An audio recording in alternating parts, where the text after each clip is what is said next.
बाबरी मस्जिद के नीचे कोई राम मंदिर नहीं था। यह बात किसी चौक चौराहे पर किसी आम शख्स ने नहीं कही है। यह बात किसी मुस्लिम नेता ने भी नहीं कही है। यह बात कही है सुप्रीम कोर्ट के पूर्व जस्टिस ने, और उनके इस बात के कहने के मायने हैं। मतलब अगर वो ये बात कह रहे हैं तो वाकई इस बात को गंभीरता से देखा जाना चाहिए कि आखिरकार वो ये बात क्यों कह रहे हैं। दोस्तों, बाबरी मस्जिद के नीचे कोई राम मंदिर नहीं था, लेकिन बावजूद इसके फिर भी वहां पर राम मंदिर बना दिया गया। ये बात हमारा कहना नहीं है दोस्तों। जितना बड़ा खुलासा अब सामने निकल कर आया कि किस तरह से वहां पर एक पक्ष को लेकर फैसला किया गया, ये बात कोई एक आम इंसान ने नहीं कही बल्कि जज की तरफ से कही गई है। दोस्तों, हमारे साथ वरिष्ठ पत्रकार मौजूद हैं धर्मेंद्र सिंह। आप उनकी इस रिपोर्ट को देखिए और समझिए कि आखिर क्यों बाबरी मस्जिद के नीचे राम मंदिर ना होने के बावजूद वहां पर राम मंदिर बनाया गया। इस रिपोर्ट को देखिए। बाबरी मस्जिद के नीचे कोई राम मंदिर नहीं था। कोई राम मंदिर नहीं था। चौक चौराहे पर किसी आम शख्स ने नहीं कही है। यह बात किसी मुस्लिम नेता ने भी नहीं कही है। यह बात कही है सुप्रीम कोर्ट के पूर्व जस्टिस ने, और उनके इस बात के कहने के मायने हैं। मतलब अगर वो ये बात कह रहे हैं तो वाकई इस बात को गंभीरता से देखा जाना चाहिए कि आखिरकार बिल्कुल बात क्यों कह रहे हैं और क्यों कह रहे हैं। ये बहुत बड़ी वजह है दोस्तों। पूर्व जस्टिस ने कही। उन्होंने एक लाइन में ऐसे ही बोल दिया चलते चलते और फिर खामोश हो गए। उन्होंने बड़े विस्तार से इस पूरे फैसले पर अपनी बात रखी है।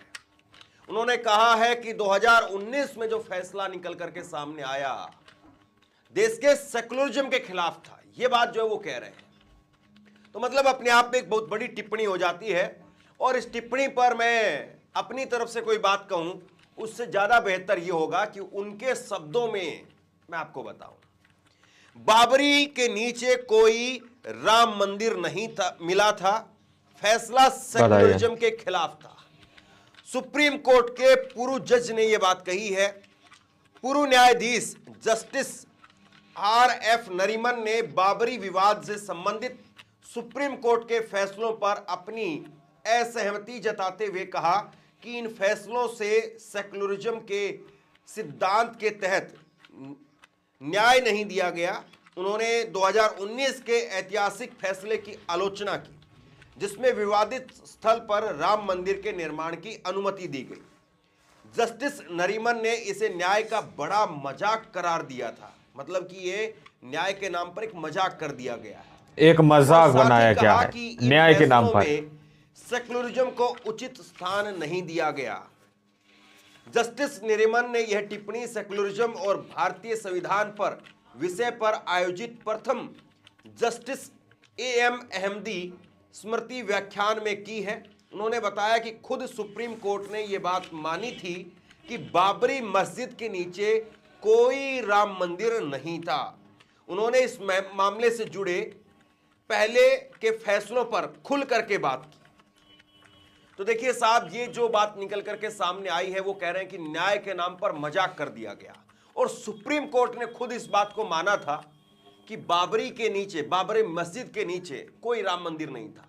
यानी कोई राम मंदिर नहीं था। ये सुप्रीम कोर्ट ने इस बात को खुद माना था। दोस्तों, बहस चर्चा छिड़ गई है कि क्या वाकई एक तबके को खुश करने के लिए ऐसा फैसला दिया गया। जस्टिस नरीमन आगे कहते हैं, इसमें उन्होंने 2019 में अंतिम फैसले का जिक्र भी किया। इसमें तत्कालीन CJI रंजन गोगोई की अध्यक्षता वाली सुप्रीम कोर्ट की 5 जजों की पीठ ने सर्वसम्मति से फैसला सुनाया था कि अयोध्या में 2.77 एकड़ की पूरी विवादित भूमि राम मंदिर के निर्माण के लिए सौंप दी जानी चाहिए। साथ ही सुन्नी वक्फ बोर्ड को मस्जिद निर्माण के लिए 5 एकड़ वैकल्पिक भूमि देने का आदेश दिया गया था। हालांकि कोर्ट ने यह भी माना था कि 1992 में मस्जिद का विध्वंस कानून का गंभीर उल्लंघन था। जस्टिस नरीमन ने इस फैसले की आलोचना करते हुए कहा, कोर्ट ने माना कि 1857 से 1949 तक मुसलमान वहां नमाज पढ़ते थे, लेकिन यह कहा गया कि वे इस स्थल पर एकमात्र कब्जे का दावा नहीं कर सकते, भले ही हिंदू पक्ष ने कई बार कानून के विपरीत कार्य किए हों। इसके बावजूद कोर्ट ने पूरा स्थल हिंदू पक्ष को सौंप दिया। यह न्याय का बड़ा मजाक था। बड़ा मजाक है। समझिए किस तरह से देश के अंदर न्याय चल रहा है कह दोस्तों। रहे हैं कि एक तरीके से पूरा न केवल मजाक किया गया बल्कि हिंदू पक्ष ने कई बार गलतियां की और उस सब के बावजूद पूरी जमीन 2.77 एकड़ की जो पूरी जमीन थी वो पूरी जमीन मंदिर बनाने के लिए दे दी गई और मुसलमानों को उसके बदले में तकरीबन दुगनी जमीन कहीं और दे दी गई। दरअसल ये जमीन का जो है वो मामला था या फिर जमीन के मलकियत का मामला था, उससे कहीं जो है वो बड़ा मामला ये था कि क्या वाकई ये जो फैसला हुआ है ये फैसला एक तबके को खुश करने के लिए हुआ है या ये फैसला एक तबके को खुश करने के लिए। सवाल बहुत बड़ा दोस्तों, तरीके से ना हो, इसको समझना चाहिए। इस फैसले को लेकर के अलग अलग तरीके से व्याख्यान होते रहे। जस्टिस नरीमन ने इस फैसले को लेकर के कहा कि मस्जिद का निर्माण 1582 में हुआ और यह तब से एक मस्जिद के रूप में अस्तित्व में थी, लेकिन 1853 में पहली बार इसमें विवाद हुआ। जैसे ही ब्रिटिश साम्राज्य ने 1858 में ईस्ट इंडिया कंपनी की सत्ता ली, एक दीवार को अंदर किया और बाहर के आंगन के बीच में इसको खड़ा किया गया। इस दीवार के बाद में और अंदर के आंगन में मुस्लिम समाज नमाज पढ़ते थे और बाहर के आंगन में हिंदू। यह तथ्य दर्ज है कि 1857 से लेकर के 1949 तक दोनों पक्षों की प्रार्थनाएं होती थी, लेकिन 1949 में कुछ लोग मस्जिद में मूर्तियां लेकर के घुस गए और मूर्तियां स्थापित कर दी। इसके बाद में मुसलमानों की प्रार्थनाएं रुक गई। तो देखिए इस विवाद को लेकर के तो मतलब लगातार सालों दर साल अपने अपने तरफ से दोनों पक्षों ने खूब जो है वो तथ्य पेश किए, फैक्ट पेश किए हैं अपनी दोनों तरफ से। तथ्य जो है वो तथ्य रहता है, फैक्ट जो है फैक्ट रहता है। जो सच्चाई है वो हमेशा सच्चाई रहती है, सच्चाई रहती है, उसे कोई दबा नहीं सकता। आता है कभी फैसला उस तरफ आता है, कभी कहा जाता है कि ऑस्ट्रेलिया जीत गई, कभी कहा जाता है इंग्लैंड जीत गई, लेकिन किस टीम ने अच्छा खेला उस बात को तो झुठलाया नहीं जा सकता है। इंग्लैंड जीती या ऑस्ट्रेलिया जीती, लेकिन इंग्लैंड के किस प्लेयर ने अच्छा खेला या ऑस्ट्रेलिया के किस प्लेयर ने अच्छा खेला, इस बात को आप कैसे दबा सकते हैं, इस बात को कैसे आप इनकार कर सकते हैं। इसके साथ में जस्टिस नरीमन ने एएसआई के भी तरफ से जो पेश किए गए तथ्य थे उनका भी जिक्र किया। उन्होंने 2003 में भारतीय पुरातत्व सर्वेक्षण यानी एएसआई द्वारा तैयार रिपोर्ट का जिक्र करते हुए कहा कि इस रिपोर्ट में विभिन्न धर्मों से संबंधित पुरावशेष पाए गए जिनमें शैव, बौद्ध और जैन संस्कृतियों के चिन्ह भी थे। जस्टिस नरीमन ने बताया कि सुप्रीम कोर्ट ने यह भी पाया था कि कोई राम मंदिर बाबरी मस्जिद के नीचे नहीं था।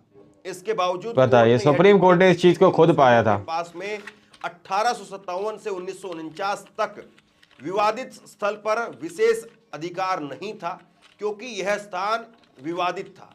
उन्होंने कहा कि कोर्ट ने माना कि इस स्थान पर हिंदू पक्ष ने कानून का उल्लंघन किया और इसीलिए इस मामले में एक तरफा दावा नहीं किया जा सकता है। तो कुल मिलाकर के ये पूरा खुलासा सामने निकल कर आया दोस्तों। अब पढ़ी है, अलग अलग बहसों में देखी है, डिबेट में देखी है, उनका जिक्र ये कर रहे हैं यहाँ पर कि जो वहां पर चिन्ह मिले थे खुदाई के अंदर, एएसआई ने जो वहां पर सर्वेक्षण किया उसमें जो चिन्ह मिले थे, जो चिन्ह बौद्ध धर्म से जुड़े हुए थे या क्योंकि बार बार कई बार यह भी दावा किया गया कि वहां पर बौद्ध मंदिर था, यह भी दावा हुआ, लेकिन उन सब चीजों को दरकिनार कर दिया गया। जस्टिस नरीमन ने जोर देकर के कहा कि हर बार हिंदू पक्ष ने कानून का उल्लंघन किया, लेकिन इसका परिणाम मस्जिद के निर्माण के बजाय केवल वैकल्पिक भूमि देने के रूप में सामने आया। यह सेकुलरिज्म के साथ में न्याय करने में असफलता है। जस्टिस नरीमन ने इस बात पर जोर दिया कि हर बार जब कानून का कोई उल्लंघन हुआ है तो वो हिंदू पक्ष के द्वारा हुआ है। उन्होंने सवाल उठाया कि क्या न्याय का सही पालन किया गया था। इस फैसले में किसी तरह से सेकुलरिज्म को सम्मान नहीं दिया गया, जो मेरी व्यक्तिगत राय में न्याय का एक बड़ा अपमान है। उन्होंने यह भी कहा कि न्याय का सुधार किया गया है वह यह था कि मस्जिद को पुनर्निर्मित करने के बजाय सुन्नी वक्फ बोर्ड को मस्जिद बनाने के लिए कुछ और भूमि दे दी गई। उन्होंने बाबरी विध्वंस साजिश मामले का भी जिक्र किया, जिसमें सभी आरोपियों को बरी कर दिया गया। इस पर उन्होंने कहा कि जिन न्यायाधीशों ने यह फैसला दिया है उन्हें सेवानिवृत्ति के बाद में उत्तर प्रदेश के उप लोकायुक्त के रूप में नियुक्त किया गया। यह हमारे देश की स्थिति को दर्शाता है। देखिए, इस मामले पर कायदे से कई बार ये कहा जाता है कि इसको जितना जो है वो ठंडा कर दिया जाए या जितना ठंडे बस्ते में डाल दिया जाए उतना अच्छा है, इसको उतना अच्छा है। ये सही बात तो ये है, जाए वही बढ़िया है। लेकिन जस्टिस नरीमन जो है वो यहाँ पर कई बात कह रहे हैं।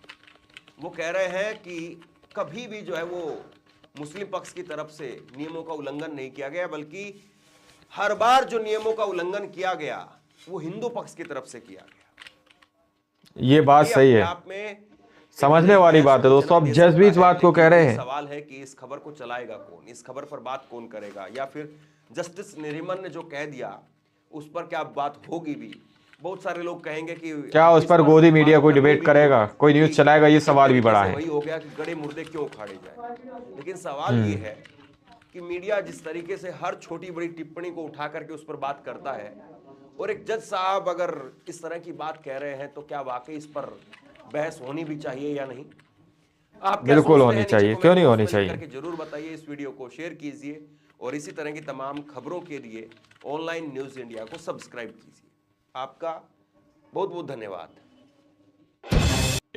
दोस्तों, आप लोगों ने इस वीडियो को शुरू से आखिर तक देखा। वीडियो को आप लोगों ने शायद गौर से देखा होगा और सुना होगा कि आखिर क्यों वहां पर बाबरी मस्जिद की जगह पर राम मंदिर बनाने जैसी स्थिति पैदा की गई, यानी कि वहां पर राम मंदिर बनाया गया। राम मंदिर बाबरी मस्जिद को एक बड़ा मुद्दा बनाकर सामने पेश किया गया। दोस्तों, समझ सकते हैं आप लोग, यहाँ पर बात साफ तौर पर की गई, क्योंकि उस वक्त चुनाव के माहौल था। कई ऐसे मुद्दे उस वक्त चल रहे थे जिनको दबाने की पूरी तरह से कोशिश कर दी गई। लेकिन यहाँ पर अब जज साहब ने जो खुलासा किया है कि वहां पर बाबरी मस्जिद के नीचे कोई राम मंदिर नहीं था, बावजूद इसके फिर भी वहां पर राम मंदिर बना दिया गया। आप लोगों ने इस पूरी रिपोर्ट को देखा, सुना। आप लोग क्या सोचते हैं, क्या समझते हैं, अपनी राय कमेंट सेक्शन में जरूर दीजिएगा। मिलता अगली वीडियो में, जब तक के लिए जय हिंद, जय भारत।